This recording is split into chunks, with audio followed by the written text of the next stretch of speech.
salon Digitalize, c'est 5 parcours personnalisés et l'un d'entre eux, c'est le parcours marketing et vente. Aujourd'hui, il est très difficile de se passer du marketing et notamment du marketing digital. C'est la raison pour laquelle je suis accompagnée aujourd'hui de 2 experts en la matière.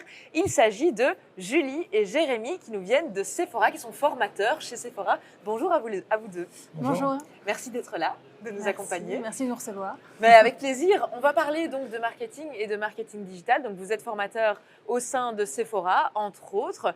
Quand on parle marketing digital, qu'est-ce que ça signifie? Qu'est-ce que ça englobe? C'est vaste. Aujourd'hui, le marketing digital, il y a 2 mots, hein, marketing et digital. Donc marketing, c'est vraiment voilà, comment est-ce que je développe ma boîte aujourd'hui, comment je me développe moi personnellement aussi. Et puis le digital qui fait utilise des canaux aujourd'hui qui sont digitaux, les smartphones, les laptops et bien plus. Et tous les outils qui tournent autour. Donc c'est vraiment les deux à la fois, quoi. Ok, donc ça veut dire que si on va voir sur Sephora marketing digital, on va trouver par exemple des formations sur les réseaux sociaux, la vidéo, quoi d'autre? On va avoir des formations sur tout ce qui touche à l'intelligence artificielle, Aussi, comment utiliser par exemple le logiciel Google Analytics, qui parfois peut être compliqué, surtout avec l'arrivée de Google Analytics 4 aujourd'hui. On va avoir effectivement des formations sur comment créer sa vidéo de manière stratégique, quels canaux choisir pour développer sa stratégie marketing digital. Et voilà encore bien d'autres. TikTok. T'aimes bien TikTok, toi, Jérémy? J'aime bien, ouais, c'est addictif en fait. C'est vraiment bien pensé, quoi. Ouais. Mais donc, vraiment une variété de sujets, tant la base, entre guillemets, que des sujets peut-être un petit peu plus techniques. Du coup, quel est le public avec lequel vous interagissez? Est-ce qu'il y a des gens qui n'y connaissent rien au marketing ou d'autres qui sont peut-être assez avancés?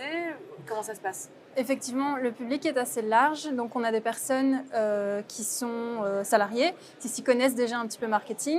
On en a d'autres qui sont en pleine reconversion professionnelle, donc ils apprennent tout depuis le début. On a des personnes qui sont en outplacement et on a aussi des personnes qui sortent de l'école et qui veulent en apprendre davantage. Ok. Alors, tout à l'heure, Jérémy, tu disais que le marketing, de manière générale, c'est le marketing pour une entreprise, un projet ou le marketing de quelqu'un. Ouais. Donc, ce n'est pas la même chose si on parle du marketing d'une boîte versus le marketing d'une personne. Et d'ailleurs, ça peut être des salariés qui représentent une boîte, mais ça peut être aussi des indépendants qui se représentent eux-mêmes. Quelle est la différence entre le marketing alors, je ne sais pas si c'est correct de dire le marketing collectif, mais le marketing collectif et personnel, notamment, on entend beaucoup parler de personal branding. Aujourd'hui, c'est 2 choses qui sont finalement assez similaires.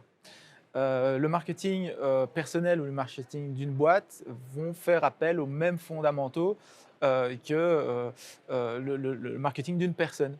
Et aujourd'hui, le marketing d'une personne va aider le marketing d'une boîte.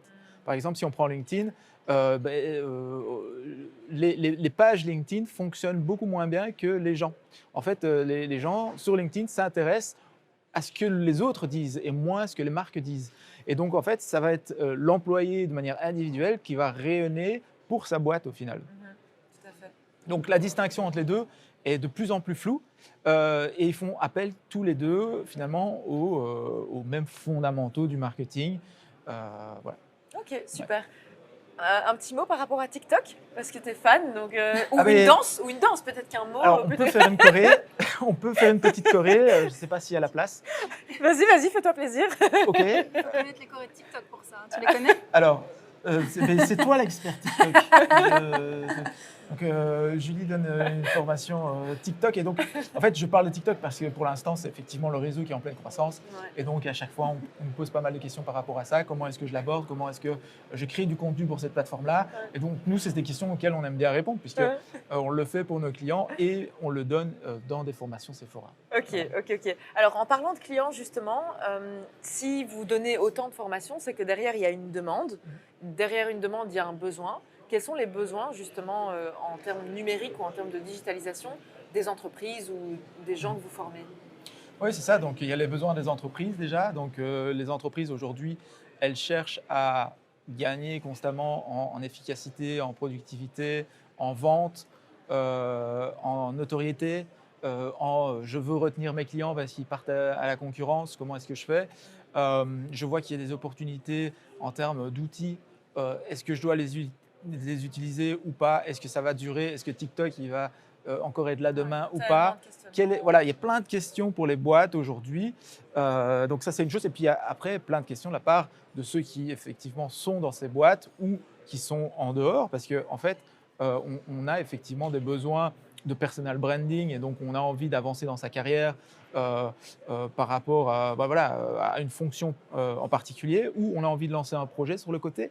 Est-ce que j'ai le temps, les ressources nécessaires pour lancer ce projet-là, ou est-ce que je peux me lancer aussi carrément, passer de salarié à entrepreneur.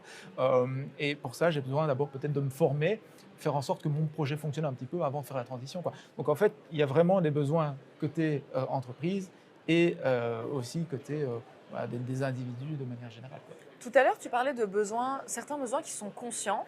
Ah, je sais que je ne sais pas utiliser tel outil, et de besoins inconscients. C'est quoi ça? Donc ça part toujours d'un besoin qui est conscient, c'est-à-dire je veux justement aller sur TikTok parce que j'ai entendu parler de TikTok, mais je ne sais pas comment l'utiliser, ou je veux utiliser LinkedIn, ou je veux utiliser l'emailing, etc. Donc ça, ce sont des besoins, je dirais, conscients. Et puis il y a tout ce qui est inconscient, et ça c'est notre rôle, le rôle de formateur, c'est d'amener cette couche-là, où en fait, souvent ça fait appel aux mêmes principes, aux mêmes fondamentaux du marketing, c'est-à-dire comment est-ce que je fais un message, comment je l'adresse à une audience, comment est-ce que je développe une marque, comment est-ce que je m'adresse à un marché en termes de positionnement, etc.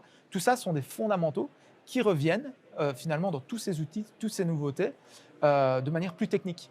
Donc en fait, on capte effectivement la demande sur le côté, oui, j'ai vu qu'il y avait un nouvel outil, on enseigne la base et on enseigne aussi la partie technique, quoi. Ouais, ok. C'est intéressant parce que parfois on se dit tiens, j'ai envie d'aller sur TikTok, et on se dit je vais prendre une formation TikTok, mais il y a tellement de couches et de sous-couches. Tu parlais aussi tout à l'heure en formation vidéo qu'il y a tout un côté stratégie aussi, il n'y a pas que le côté technique. Tout à fait, oui. Et donc il y a tout, je pense que c'est un petit peu ça aussi, ces besoins inconscients où on se dit oui, je vais aller apprendre à utiliser l'outil. Non, mais derrière il y a plein d'autres choses. Donc, effectivement, c'est des choses auxquelles on ne pense pas spécialement. Donc, généralement, les gens viennent pour dire on veut apprendre à utiliser cet outil-là. Et comme tu dis, ils ne pensent pas qu'il y a toute la stratégie derrière. Et c'est justement ça qu'on va apporter en plus. ouais. Eh ben, c'est hyper intéressant. Dernière petite question pour la route. Vous, en tant que formateur chez Sephora, formateur en marketing digital, est-ce que vous donnez vos formations en format digital ou pas?